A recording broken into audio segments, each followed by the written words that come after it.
to give all of us the opportunity to participate in this important conference. And of course, my family, I welcome you also, my colleague at the National Assembly, Mrs. Munazza Hassan, who's my co-panelist, and also the Reshik Saab. And I also welcome our international guests from Malaysia to be part of this panel.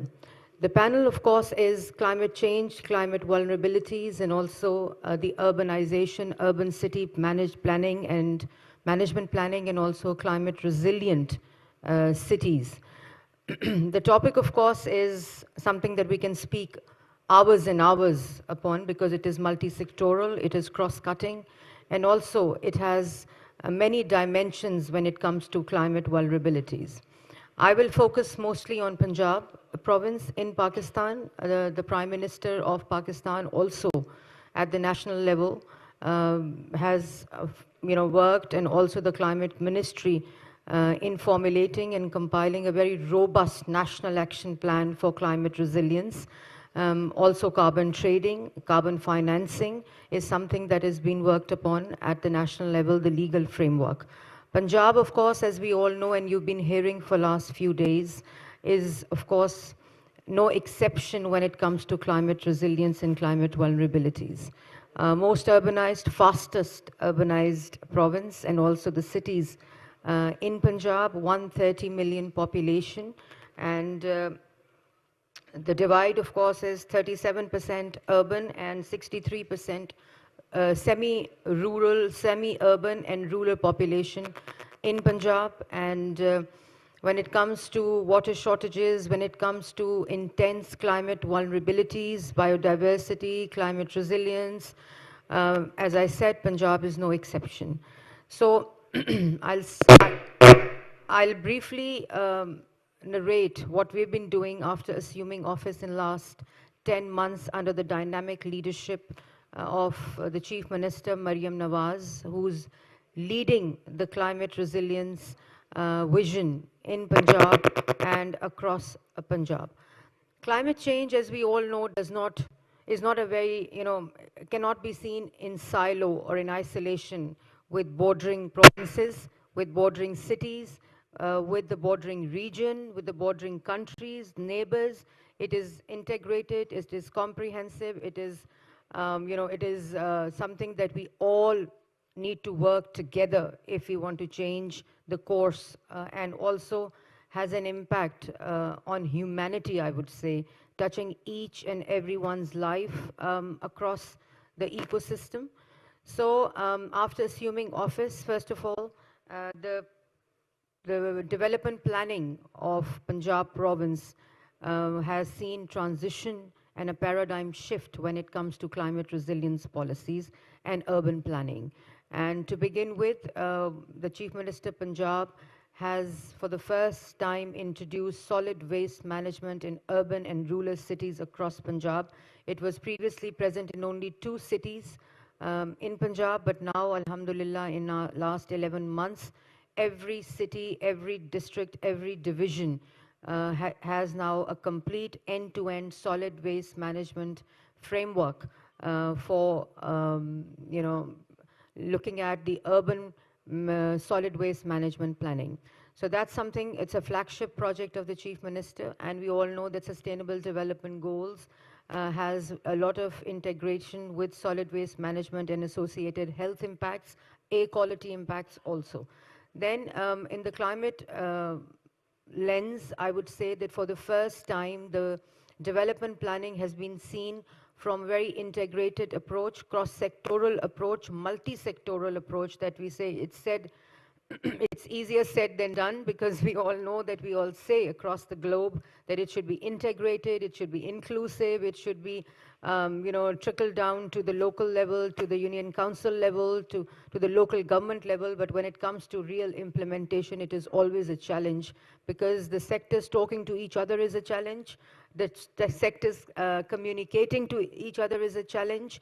And when it comes to policy making for a multi-sectoral subject like climate change, first of all, it is a challenge, but then taking this challenge head on in last 10 months at the Planning and Development Ministry department, we now have a project management unit where all the sectors sit together, they plan together, they allocate resources together so that we know that, if you're investing into green technologies, if you're investing into climate resilient cities, urban planning, we all have to do this evidence-based decision making together. So that's a complete paradigm shift in our development planning this year, and we've seen results already.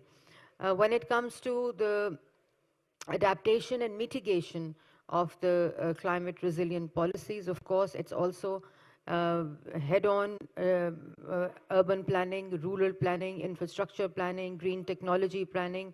Mass transit also is going through a complete transition from traditional petrol vehicles to electric vehicles, and we've seen already the electric buses have started arriving in Punjab, in Lahore for the first time.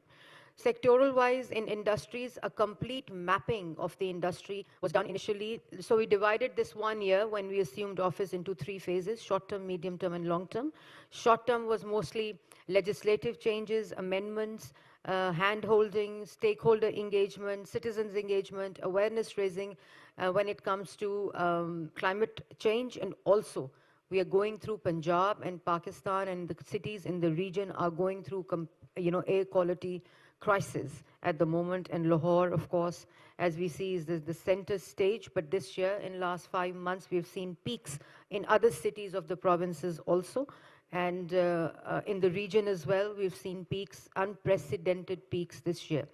So the first 3 months was to create an enabling environment to work together, all the sectors together, for coming together to do this climate resilience planning. So lots of legislative and institutional changes and amendments were done. Environmental Protection Agency, my Director General of EPA is sitting with you in the audience, who's worked really hard in complete overhauling institutional framework amendments. We've changed the Punjab Environmental Act after 1997 to include lots of legislative reforms when it comes to air quality standards and regulations, surveillance, and of course then the impact of the air quality. So this was Environmental Protection Agency. For the first time in EPA, we have a multi-sectoral desks now: industry, agriculture, transport, health, education, and this is now housed in Environmental Protection Agency. So we see it from a completely multi-sectoral lens when it comes to planning and development and also environmental protection. Industry, we've mapped a complete industrial landscape of Punjab, and there is a plan to shift the industry. I wish we had graphics on the screen, which we prepared for all of you, because if we can, Father, if we can also start, just the graphics on the screen. So in industry, for the first time, the brick kilns, I can say with conviction that in Lahore division, not a single brick kiln is working other than the zigzag technology. And we've also QR coded the brick kilns, and it is centrally linked to a monitoring system that we have in Environmental Protection Agency. For the first time, intense technology intervention has been taking place in terms of surveillance through drone cameras and safe city cameras, drone for industrial smoke and safe city for vehicular emission. We've introduced that. So in industry, then again, biogas, we have a complete pilot project in Lahore, which has been completed, and now the plan is to have 1 biogas plant in every divisional headquarter across Punjab. Then also environmental control systems on the industrial units are being installed. The government has given 2 billion interest-free loan to the small industries to have these environmental control systems installed at their industrial unit. Lots of pyrolysis plants have been demolished, changed, and compliance has been done to, and we have data and numbers because we were compiling data for the first time in Punjab when it comes to surveillance and monitoring also. There were only 3 monitors, air quality monitors in Punjab. They were installed in 2007. And other than that, we did not have any air quality monitors, so data was just completely absent from the decision making. So we, for the first time, again, under the leadership of the Chief Minister, till December 31st, we have 30 monitors air quality, both mobile and permanent ones installed, and the target is to have 60 monitors till March 31st. So now Punjab government, for the first time, did a very daring thing that we shared data with the media. We shared data with the stakeholder, with the industry, the sectors, and then did our planning for smog season. The second phase was taking everyone along, both the industry, the sectors, and the departments at the government level. Punjab is going through an intense regulation in zero plastic single use, and the plastic is banned in Punjab, and that's also happened for the first time. Thirdly, in agriculture, the Chief Minister vision, of course, of e-mechanization of the agriculture sector, we are witnessing in terms of technology intervention, but for super seeders, for the first time, to curtail and to stop stubble burning across Punjab during 2 seasons, wheat and rice. The Chief Minister gave a very intense subsidy to the local farmers, where we gave 60% the government paid for the super seeder and 40% was paid by the farmer. And we've seen evidence-based that the districts where there was intense stubble burning because of the use of super seeder mechanization, we've seen a reduction in stubble burning across Punjab also. And we do have satellite vision, the graphics to support our claim. Thirdly, in transport, massive transition, complete paradigm shift of the Chief Minister. We are converting Lahore division to completely on electric vehicle hybrid, replacing two-wheelers and three-wheelers through our Punjab Clean Air program, funded by World Bank. That was the first project again. So complete transition of e-mass transit system across Punjab also. The 27, as I already said, 28 buses have started arriving. They're already in Lahore, and we're converting, inshallah, we'll be doing this in the next 3 to 4 years, complete conversion of Lahore division to electric vehicles. Then industry, of course, we see fugitive dust, because we've seen peaks during the days when the weather conditions were stable, when the weather conditions were suitable, but there were peaks in Lahore and in specific areas. So the evidence showed that, the fugitive dust was the main reason. So when we were in China, in Beijing, with the Chief Minister, and Beijing, of course, as we all know, is a case study around the world, where they've converted 114 bad days, air quality days, to 4 air quality days in 1 year. So that's something that we all need to learn, and we are just, we are the ones who are, learning the practices. The fugitive dust, we saw that around the construction sites, there were water sprinklers of the recycled water. So that's what we did after coming back to Pakistan. And now, alhamdulillah, by the notification of the environmental protection agencies, all the private housing societies, private construction sites, also the government construction sites, have started having these water sprinklers around the construction sites. Secondly, the Plant for Pakistan green campaign for forestation, and then a complete green ring around Lahore in terms of plantation is being developed in master planning of Lahore. Lahore has a forest cover of about 3% when the international standard is 40%. So we do have a gap of about 37%. So looking at this data and evidence, the green master planning of Lahore is underway, and the plan is ready to be implemented. Then energy sector, a complete drive on conversion of solar energy, the Chief Minister program on giving free solar panels to consumers below the 200 consumption of megawatts, and then finance program 200 and above consumption of megawatts. We're embarking into a journey of biogas plants, as I said, and biorefinery for recycling stubble that we burn into meaningful use.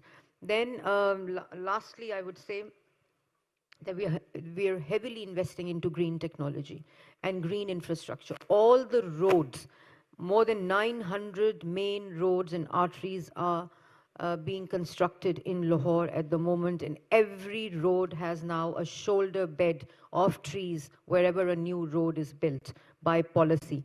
Every project planning in a development program now has 1% for climate resilience and climate vulnerability of that program by policy.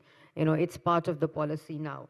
Then, of course, as I said, Punjab is not exception from vulnerable ecosystem, climate-induced disaster. We've seen floods in recent past, and we have now in place, with the help of PDMAs, disaster management authorities, provincial disaster management authorities, complete plan in urban cities to mitigate flood effects, and also adaptation and investing into the technologies and also the infrastructure for flood mitigation.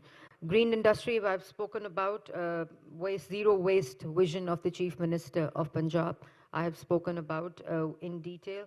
And then everything is related to, because health impact of smog and also of bad air quality, we've seen for the first time in last 5 months, the data from hospitals show that there has been decrease in 11% during 4 months, the patients during the smog season, which is about 98,000 less patients in hospitals during last smog season. And the wind direction, the weather patterns in the region, as I said, it is transboundary, it transcends borders, bad air quality. So it's not just urban cities planning, it also is rural city planning, regional, and it also, of course, is between countries. The impact of India's interventions. We've seen that, during the wind directions towards Pakistan, towards this corridor, we also had peaks of more than 2,000 AQIs level in last 5 months. So we've written letter to the Foreign Office for starting dialogue with India when it comes to climate diplomacy. And, that is something that we are looking forward to, because this is a threat to humanity. This is a threat to our future generation. And climate change is not just a buzzword, which it was in 90s. It is a reality now, and we all need to understand, we all need to be sensitive about it. So lastly, what we did was we engaged the citizens. We engaged the stakeholders. The larger part of our policy was awareness raising amongst the citizens about climate resilience, vulnerabilities, and also this impact of smog and bad air quality on health. Health Ministry also department did a spectacular job when it comes to mobile health units, clinic on wheels, the initiative of the Chief Minister again, where the clinics were visiting into districts, into divisions, into union councils during the season. There was emergency declared in hospitals, and also preemptive measures in the last phase when it was smog management and bad air quality management was taking place. So awareness raising, and then we've seen in other countries that this is, of course, policy, administration, regulation, surveillance, monitoring. We all do have that, but unless the behavior changes, unless the mindset changes towards climate vulnerabilities and bad air qualities, no policy can make a difference. So we are integrating that into curriculum, the formal education, the informal education, and skill development into green technologies, into green curriculum, into green infrastructure, and the scholarship program of the Chief Minister, where she's giving scholarships to the first year, second year, third year, and fourth year students across Punjab. Climate change related degrees are part of that scholarship program, so that we do have experts, we do have indigenous expertise, we do have local expertise when it comes to mitigating, adaptation, and management. And also intense awareness raising program has been started with local communities, because replacing two-wheelers is not an easy task in Punjab, especially in Lahore division, and replacing the traditional vehicles, because of course economics comes into play also. And countries like Pakistan, where we struggle, it's a developing country, but if we do have long-term impacts in mind, cost benefit in mind, opportunity cost in mind of these initiatives, I think then we would realize that this is important today, not tomorrow. And thank you very much. I can see lots of multi-sectoral people sitting here in the audience as well. So we all together, the inclusivity is the cornerstone of Chief Minister's programs, initiatives, policies, projects that she undertakes, and equity, of course, is another focus area. So without inclusivity and without equity, climate change vulnerabilities and impacts are also incomplete. So with all the stakeholders, with all the experts, research, academia, media, we have embarked on this journey, and I have a firm belief that with all these interventions, policy frameworks, legislative frameworks and reforms, we will, inshallah, be the second case study after Beijing in the world. Thank you so much.